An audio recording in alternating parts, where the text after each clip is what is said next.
ओइ साथीहरू, म चाहिँ यता सिक्किमको स्यारी भन्ने ठाउँदेखि गान्तोक एमजी मार्ग भन्ने ठाउँतिर जाँदैछु। त्यति बाटोसाटो थाहा छैन होइन, सोध्दै भने जुम्ला। मेरो साथमा त हुनुहुन्छ यहाँको मान्छे, तर उहाँ पनि पहिल्यै कालिम्पोङ भन्ने ठाउँतिर बसेर त्यति बाटो थाहा छैन अरे, नयाँ बनेको रहेछ यहाँ चाहिँ होइन।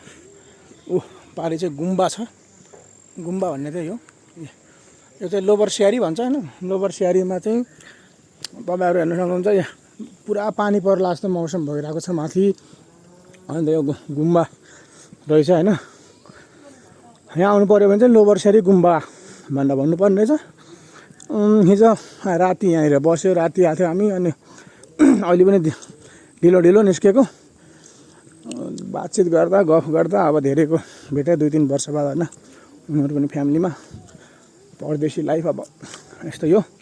बाँकी चाहिँ पानी पर्ला जस्तो छ होइन। पानी चाहिँ नपरोस्, अब घुम्दाखेरि फेरि डिस्टर्ब हुन्छ पानी पऱ्यो भने चाहिँ। पारी गाउँ देखिया छ, त्यो चाहिँ के गाउँ भन्दा चाहिँ नाम मैले बिर्सेँ होइन। एकदम हेर्नु न, पाहाडको तल मजाले गरे। म चाहिँ यता छु। यो टोपी चाहिँ राम्रो छ, हाम्रो यता पोखरातिर पाउनु जस्तै क्याप छ होइन, एनबिएको यतै भाइ गरेको। दामी दोकान आइपुगेँ। एकछिन चाहिँ म यहाँ स्टप गरेको, सोध्नु पऱ्यो कहाँदेखि जाने हो, गाडी कहाँदेखि पाउँछ।